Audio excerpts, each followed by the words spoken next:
मरहबा मरहबा।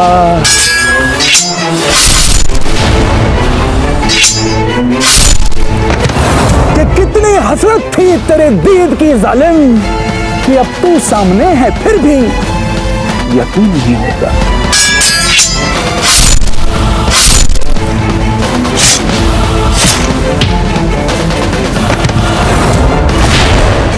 जल्दी भाग चलो, खुदा के लिए भाग चलो यहाँ से। देखो हमारा यकीन करो, बड़ा ही बेरहम और खतरनाक ये प्रताप, हमने अपनी आंखों से देखा है। कहर बन के टूटता है दुश्मनों पे, बड़ी बेदर्दी से मारता है। देखो काजी, भाग चलो यहाँ से। वैसे भी हमारे तमाम सिपाही मारे जा चुके हैं, ये वक्त मुनासिब नहीं है अपनी बहादुरी दिखाने का। बाद में नई फौज के साथ आएंगे और लड़ लेंगे इनसे। हम अकेले नहीं मरेंगे, ये तुम्हें भी नहीं छोड़ेगा। बहलुल खान, समझाओ इसे। मुल्तान ठीक बोला काजी, इस वक्त यहाँ से भागने में गनीमत है। सचमुच जिंदा नहीं छोड़ेंगे हमें।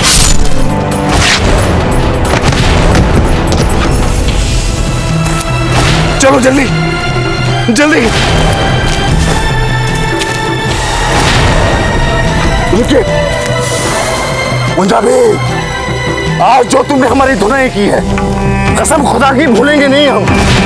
आज तो प्रताप ने तुम्हें बचा लिया, लेकिन हम वापस आएंगे और कसम खुदा की जैसे तुम्हारे बेटे को मारा था उससे भी बदतर मौत मारेंगे तुम्हें। मुल्तान खान नाम है हमारा, याद रखना, मुल्तान खान। फिर मेघा भी हमारे ऊपर कूद के हम पर आता हुआ तीर अपने ऊपर ले लिया और उसने अपने प्राण दे दिए हमारे प्राण बचाने के लिए। और उसके बाद तो हाकिम खान ने मुगलों के तोपों से मुगलों पे ही गोले बरसाए। हम उन्हें गोले पकड़ाते गए और वे मुगलों पे गोले बरसाते गए।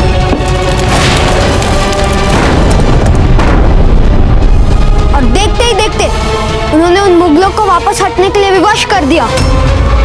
हम क्षमा चाहते हैं आचार्य जी, हम जानते हैं हम सबको यहाँ उदयपुर की सुरक्षा के लिए तैनात किया गया है, किंतु जब हमारे राणा जी रणभूमि में उन मुगलों के विरुद्ध युद्ध कर रहे हैं तो हम यहाँ उदयपुर की सुरक्षा के नाम पे नहीं बैठे रह सकते। जी आचार्य, हम चुंडावत जी की बात से संपूर्ण रूप से सहमत हैं। उन मुगलों की असंख्य विशाल सेना के विरुद्ध हमारे राणा जी को हमारी आवश्यकता है आचार्य जी। हाँ आचार्य जी, यदि हमें दाजीराज की अनुमति मिल जाती तो हम कभी युद्ध भूमि से वापस नहीं आते। आप सबका अनुभव और शौर्य दाजीराज के बहुत काम आएगा। हम आप सभी के पक्षों से सहमत हैं। यहाँ से प्रस्थान करने से पूर्व नगर और राजमहल की सुरक्षा व्यवस्था को चाक चौबंद किया जाए। उसके पश्चात हम जाएंगे राणा जी के पास। पूंजा जी, पूंजा जी नहीं, पूंजा जी नहीं, पूंजा जी, राणा जी मुझे पूंजा जी जाने दीजिए। अरे हमारी बात सुनिए, आपको अपने पुत्र की मृत्यु का प्रतिशोध देने का अवसर मिलेगा। ये उचित समय नहीं है। पूंजा जी हमारी बात सुनिए, आपको अवसर मिलेगा। यदि नहीं मिला तो हम नियति के जबड़े से उसे छीन कर लाएंगे आपके लिए। अभी नहीं पूंजा जी। राणा जी शांत हो जाइए। वे देखिए, वे कायर मुगल रण क्षेत्र छोड़ के भाग रहे हैं। राणा जी, हम मुगलों से कम नहीं है, ये केवल पीठ पे वार करना चाहते हैं बस। मुंजा जी, हम अपने मातृभूमि के निडर सपूत हैं। हम अपनी मातृभूमि के लिए अपना सर्वस्व न्यौछावर कर सकते हैं। हम वो हैं, हम सर्वश्रेष्ठ हैं। हम अपनी मातृभूमि, अपनी धरती, अपनी धरा, अपनी माँ को अपना सब कुछ न्यौछावर करने के लिए हम सदैव तत्पर रहते हैं। हम वो हैं, हम सर्वश्रेष्ठ हैं। जय मेवाड़, जय मेवाड़, जय मेवाड़, जय मेवाड़।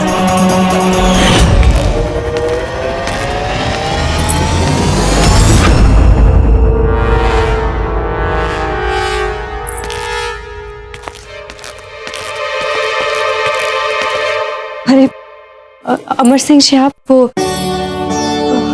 हम देख रहे थे कि यहाँ की सफाई ठीक से हुई है कि नहीं तो दोबारा करना। बिना बात जब चाहे आप हमारे निजी मामलों में हस्तक्षेप क्यों करती है? हाँ बहुत बुरी है।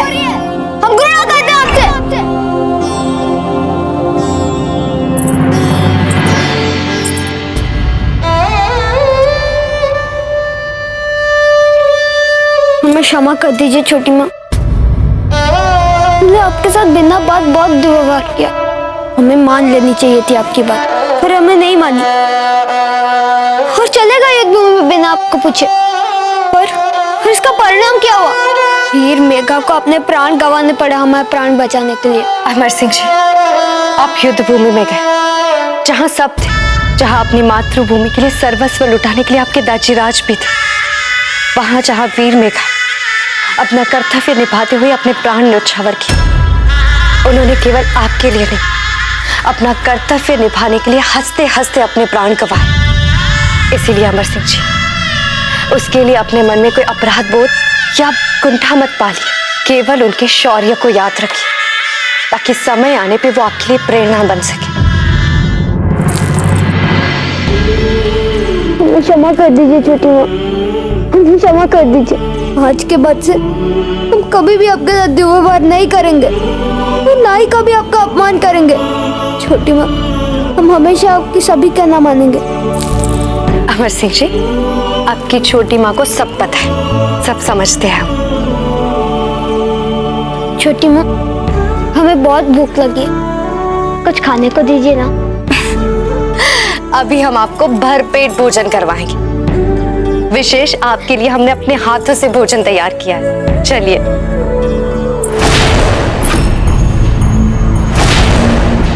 क्या हुआ अमर सिंह जी?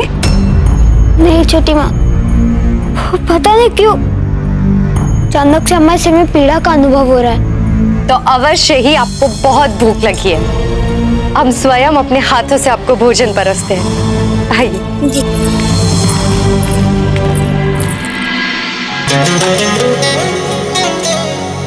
अरे वाह छोटी माँ, आप तो हमारे पसंद के सारे व्यंजन परोस लाई।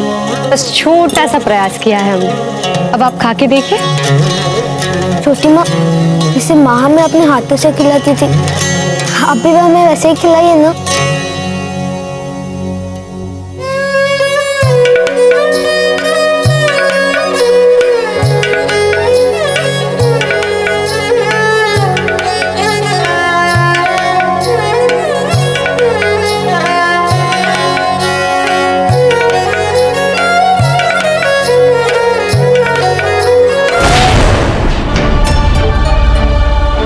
क्या हुआ अमर सिंह जी?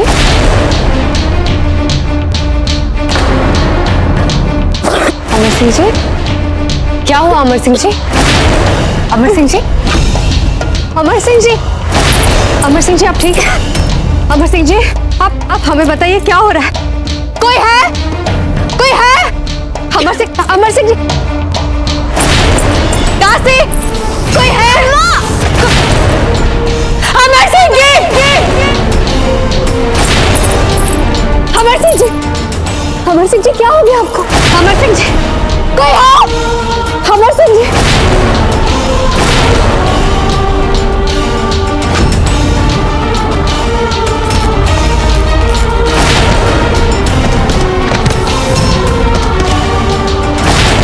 ये वही चूहे हैं, आफती ताउन वाले। हमने दूर दराज के गांव में इन चूहों को छोड़ दिया। देखते ही देखते सारा गांव इस आफते अजीम ताउन से बीमार हो गया।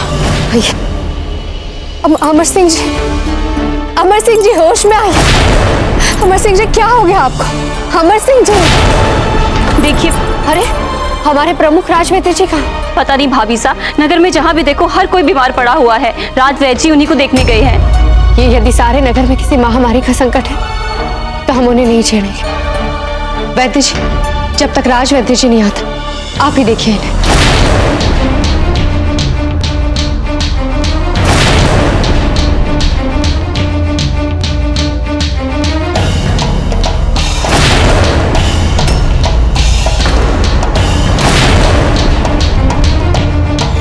संभल के। पूंजा जी, आप ठीक तो है ना?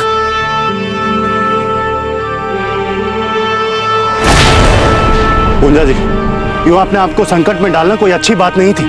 हम जानते हैं टूडा जी, पर क्या करते हैं। वो मुल्तान सामने आया तो ऐसे लगा जैसे हमारा पुत्र मेघा हमारे सामने आकर खड़ा हो गया और हमसे कह रहा हो कि बाबा यही मुल्तान है जिसने हमारे प्राण लिए। बस हम अपना संयम को बैठे। हमारा रक्त बनने लगा हमारा। अगर उस समय आपके स्थान पर कोई और भी होता तो वो वही करता जो आपने किया। जीवन में हर पल बड़े बूढ़ों के द्वारा दी गई सीख याद रखना असंभव हो जाता है, विशेषकर जब अपनों की स्मृतियां सामने आ जाए। सही कहा आपने झाला जी, सही कहा आपने। झाला जी, जो भी हुआ अच्छा हुआ, हमारे हित में हुआ। कई मुगल सैनिक मारे गए युद्ध के इस चक्र में। पर आप तो जानते हैं राणा जी, ये मुगल हैं, पलटकर पीठ पर वार करते हैं, इसलिए हमें सावधान रहना होगा। निस्संदेह पूंजा जी, निस्संदेह। उनकी मूल प्रकृति है पीठ पर वार करना। वे अवश्य ही लौटेंगे और हल्दी घाटी जाने के लिए यही एक मार्ग है उनके पास।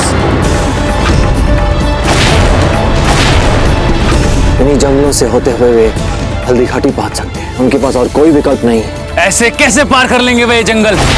अरे जितनी बार आएंगे उतनी बार मारेंगे। हल्दी घाटी तो उनकी बस आत्मा ही पहुंचेगी, आत्मा, वो भी हमारे हाथों मर के। क्या बात है झाला जी।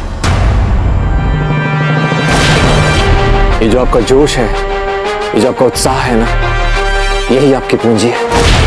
आपके इस जोश और उत्साह को बचा कर रखिएगा। दुर्गा जी, इन्हें कभी हताश नहीं कीजिएगा। अभी आते हैं।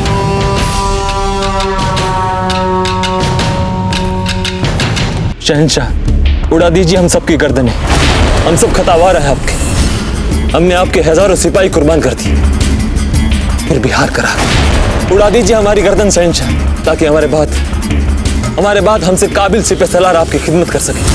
हम सबको तो जिंदा रहने का कोई हक ही नहीं रहा शहंशाह।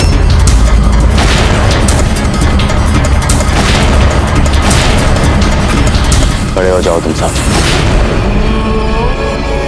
सुना नहीं तुमने? खड़े हो जाओ। वक्त नहीं हमारे पास तुम्हारी चापलूसियां झेलने का। खड़े हो जाओ।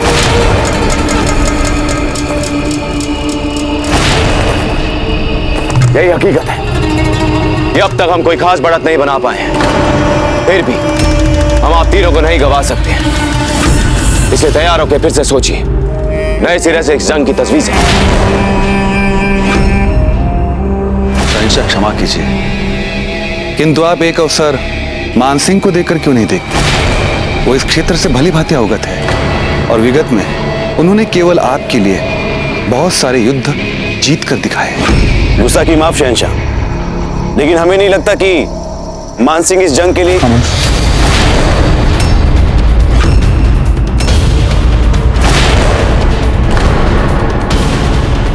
आपकी बात में वजन है भगवान दास जी। और वैसे भी हम मान सिंह जी पर बहुत ज्यादा यकीन करने लग गए थे, ये आप भी जानते हैं। और उन्होंने कभी हमें नाउम्मीद भी नहीं किया। पर पिछले कुछ दिनों से उनकी बातचीत में, उनके मुंह से मेवाड़ की वफादारी सुनकर हम बहुत ही नाउम्मीद हो गए। शहंशाह, आप एक अवसर मुझे देकर देखिए। मैं आपको वचन देता हूँ और विश्वास दिलाता हूँ कि मैं अपने पुत्र को उचित मार्ग पर शीघ्र लेके आऊंगा और इस जंग की सारी जिम्मेदारियां उन्हें सौंप दूंगा।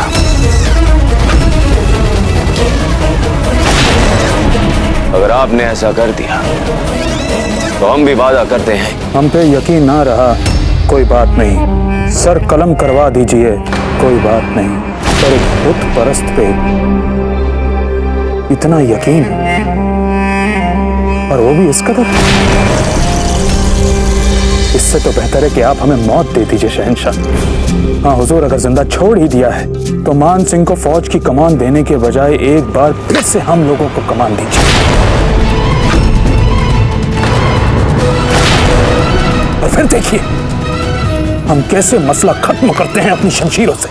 नहीं गाजी, उसूल की बात है कि जो हम कर रहे हैं और जो नतीजा आ रहा है वो आप सबके सामने है। और अगर नतीजा कुछ और चाहिए तो उसके लिए कुछ और करना पड़ेगा। बहुत लड़ लिए मुगल राजपूतों के साथ, अब राजपूतों को राजपूतों से लड़वा कर देखते हैं, तो फिर शायद नतीजा जो हम चाहते हैं वो मिल जाए।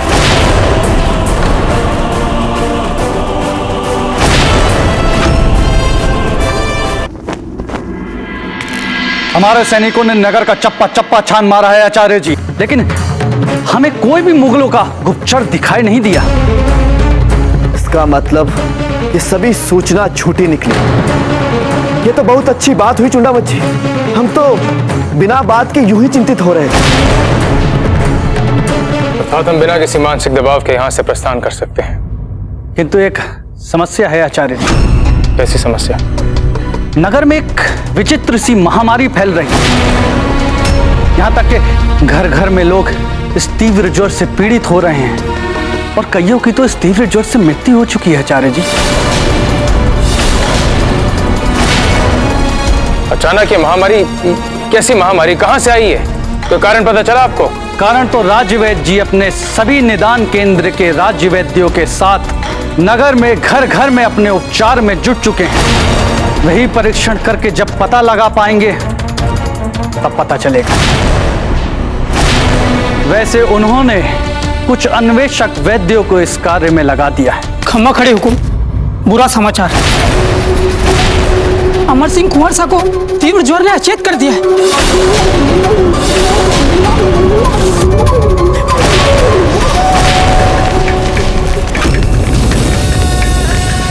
अमर सिंह जी का स्वास्थ्य कैसा है? प्रणाम आचार्य जी। प्रणाम। समझ में नहीं आ रहा, कुंवर साहब को तीव्र ज्वर है और मैंने ज्वर के निदान के लिए उत्तम से उत्तम उपलब्ध औषधि दे रखी है।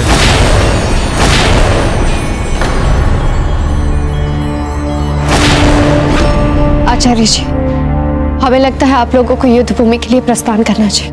अमर सिंह जी को तीव्र ज्वर है और आप कह रही हैं कि हमें यहाँ से प्रस्थान करना चाहिए। आचार्य जी, वैद्य जी है ना यहाँ, और राजवैद्य जी भी आने वाले हैं थोड़ी समय में। इन लोगों से जो भी हो सकेगा ये लोग करेंगे, और हम भी तो हैं यहाँ। पर आप लोगों से एक विनती है, आप लोग जाइए। राणा जी को आपकी आवश्यकता है। इस समय इस महल में या इस नगर में ऐसा कोई भी संकट नहीं है जो हम नहीं संभाल सकते, पर वहाँ राणा जी के साथ विशाल मुगल सेना का संकट है। क्या वो अकेले संभालेंगे? आप लोगों को जाना चाहिए। परंतु फूल, आपको हमने बड़े ही लाड प्यार से पाला है, बड़े ही आराम से पली हैं आप, फिर आप कैसे ये सब? हाँ काकू, ठीक कहा आपने। हम सुख सुविधा में बड़े हुए, पर यदि हम वो वाली फूल होते तो आज हमारे अमर सिंह जी के ज्वर पर पूरा महल सिर पर उठा चुके होते। पर अब ऐसा नहीं है काकू, समय सब बदल देता है और ये समय युद्ध का। राणा जी इस समय अपने साथियों के साथ मुगलों के साथ बड़ा ही बेहद युद्ध लड़ रहे हैं, और हम सबको भी इस समय अपने अस्तित्व के लिए चल रही इस युद्ध के अनुरूप ढालना पड़ेगा। हमने तो अपने आप को ढाल लिया, बस आप लोगों से विनती है, आप लोग जाइए। राणा जी को आपकी आवश्यकता है। भाभी सा ठीक कह रही हैं आचार्य जी, हम यहाँ की सारी समस्या संभाल लेंगे। आप यहाँ की बातों को लेकर दादा भाई के पास जाने की योजना में विलंब मत कीजिए। हाँ, जान ठीक कह रही है, हम लोग हैं यहाँ। जिस प्रकार समय की मांग के अनुरूप आपने अपने आप को ढाला है, वह अत्यंत सराहनीय है। हम हृदय से उसका वंदन करते हैं और ईश्वर से प्रार्थना करते हैं कि वह सदैव अपना आशीर्वाद आप पे बनाए रखे। जय मेवाड़, जय मेवाड़, जय मेवाड़, जय मेवाड़, जय मेवाड़, जय मेवाड़।